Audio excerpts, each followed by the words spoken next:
Oke, kembali lagi di channel saya Renaldi SB. Kali ini kita membahas terkait Rosario dan kelompoknya yang belakangan ini memang sering sekali menyerang Mas Gibran, Pak Jokowi. Bahkan belakangan ini bilang kalau Mas Gibran bukan anak Pak Jokowi, kan luar biasa ya. Segitu bencinya mereka, bahkan tuduhannya tidak ada yang jelas. Sampai ijazah Pak Jokowi yang viral kali pun nggak pernah jelas mereka. Sampai sekarang udah mau ditahan pun masih juga nggak jelas, katanya ijazah palsu, tapi bukti-buktinya belum jelas semua. Ya kita lihat langsung ya gimana videonya. Sebelum kita ke video, bantu like, subscribe, dan share dulu video ini. Tidak tunggu lama, kita ke video langsung, let's go. Jokowi yang di Aceh dengan Jokowi yang di sini beda. Bahkan Gibran itu bukan anak Jokowi. Itu ada apa? Ini masuk akal ya. Karena cerita Jokowi sendiri ini sedikit menyimpang. Cerita Jokowi sendiri ketika yang di Aceh dan kelahiran Gibran itu juga nggak nyambung. Jokowi lulus konon akhir 85. Dia nikah 86. Dia cerita 2,5 tahun ada di Aceh, baru Iriana melahirkan. Kalau dia 86, tambah 2,5 tahun berapa? 88, 89. Gibran tahun berapa lahirnya? 87. Kan nggak ada cerita Gibran lahir di hutan. Ya kan, Gibran lahirnya di Solo. Yang kerja kan Pak Jokowi. Itu ceritanya nggak nyambung itu. Lulus kuliah tahun 1985, saya melamar ke sebuah perusahaan kertas di Aceh. Setelah diterima, saya baru tahu akan ditempatkan di hutan rimba. Pekerjaan saya adalah mempersiapkan persemaian pinus untuk kemudian ditanam di lapangan di hutan-hutan yang gundul. Beberapa bulan setelah itu, saya kembali ke Solo untuk menikahi Iriana dan menyiapkan keberangkatan kami ke Aceh. Masa awal pernikahan kami berada di dalam hutan rimba selama 2,5 tahun. Pada tahun kedua, Iriana sudah dalam kondisi hamil dan kita memutuskan untuk melahirkan anak pertama kami di Solo. Kembali ke Solo, mulai ikut paman bekerja di pabrik mebel untuk mencari pengalaman. Di sini saya belajar banyak tentang bagaimana menjadi pengusaha yang baik. Semua posisi pernah saya lakoni, di produksi, di pemasaran, semuanya pernah saya alami.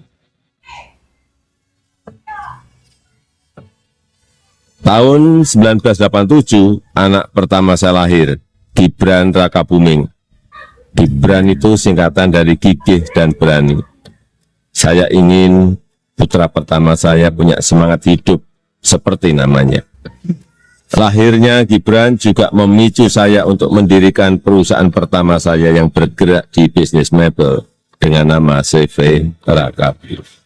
Nah itu, dengar baik-baik yang belum tahu tentang kehidupan Pak Jokowi. Jadi jangan asal nuduh saja. Gimana perasaan kalian kalau anak kalian dibilang bukan anak kalian? Jadi dari dulu tuh saya sama Kaisang ya, terutama ya, kalau ada bulian ke saya, bulian ke bapak, itu nggak pernah kita reply dengan reaktif atau nggak pernah kita ajak berantem lah. Pasti kita balas dengan hal-hal seperti ini. Soalnya kita tahu bulian-bulian dan hal-hal negatif itu bisa kita olah lagi jadi hal-hal yang mendatangkan sesuatu yang positif untuk kita. Kalau saya sih prinsipnya, saya tuh nggak takut dianggap bodoh, saya tuh nggak takut dianggap salah. Jadi asalkan itu pekerjaan yang saya jalankan tuh nyaman untuk saya, ya itu akan saya jalankan. Nah, Mas Gibran selalu menyampaikan bahwa jangan kemudian kita mengikuti game yang mereka ciptakan, Bang. Kita harus bisa meng-create game itu, memformulasikan game itu sesuai dengan kepentingan bangsa dan negara. Kalau kita mengikuti game yang mereka buat, dengan aturan yang mereka buat, ini akan lelah, Bang. Energi bangsa ini tidak bisa kita habiskan untuk hanya sekedar merespon narasi-narasi yang penuh dengan kebencian dan tidak bersifat konstruktif itu, tidak substantif itu. Lebih baik Mas Gibran selalu menyarankan kita buat gamenya sendiri, bagaimana kemudian bisa membersamai dan juga mengawal sekaligus memastikan mendukung program-program prioritas pemerintah hari ini. Karena Mas Gibran sebagai pembantu utama Presiden merasa punya tanggung jawab konstitusional dan pada saat yang sama juga memiliki tanggung jawab moral sebagai seorang manusia untuk memenuhi janji-janjinya selama periode Pilpres kemarin kampanye, Bang.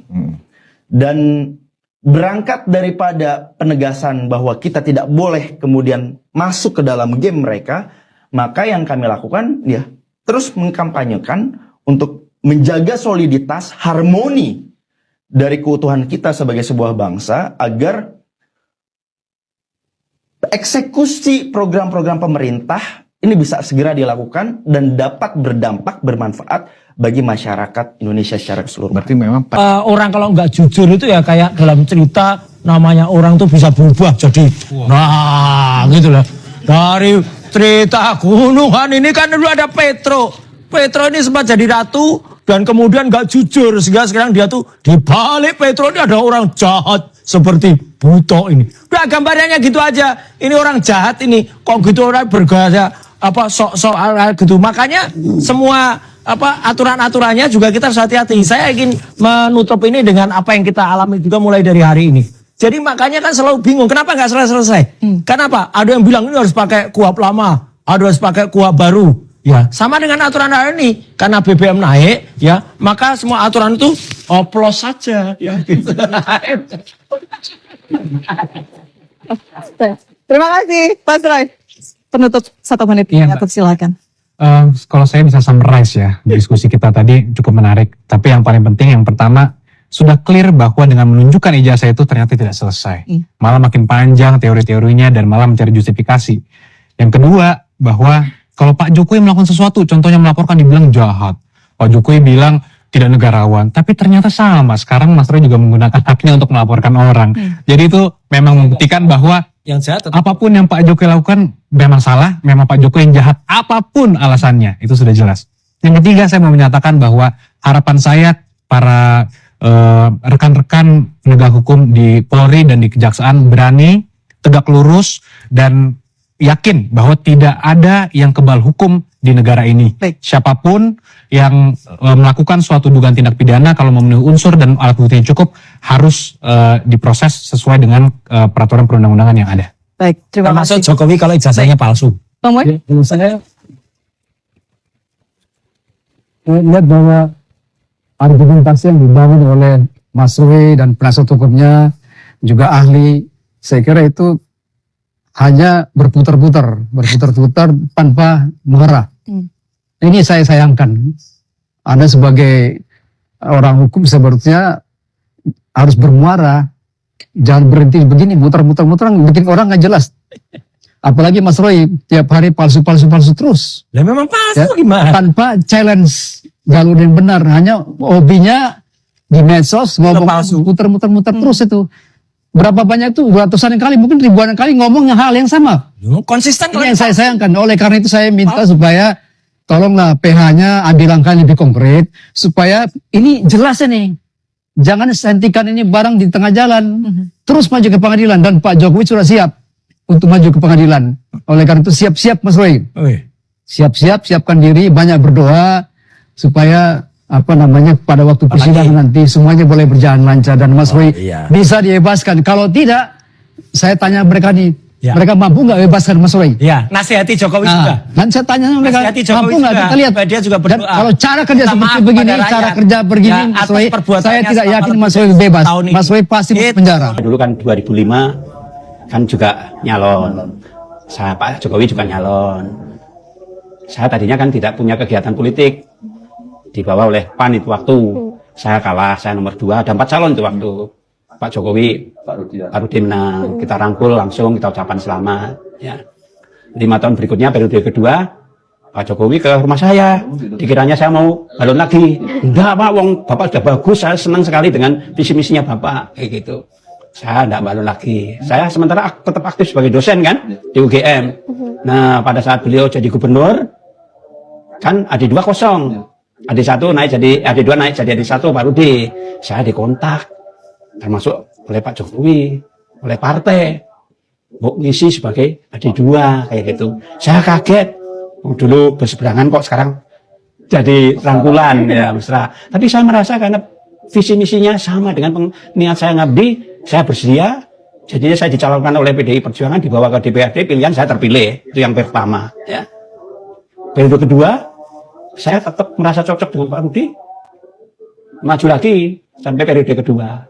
Dan mohon diingat, saya kira hanya Solo yang kalau pemilu kada kedua pasangannya tetap sama itu hanya di Solo loh. Sebagai contoh secara nasional hanya di Solo aja. Biasanya mesti ganti balik ke bupati, akhirnya ganti. Tapi di Solo tidak, karena kita merasa cocok.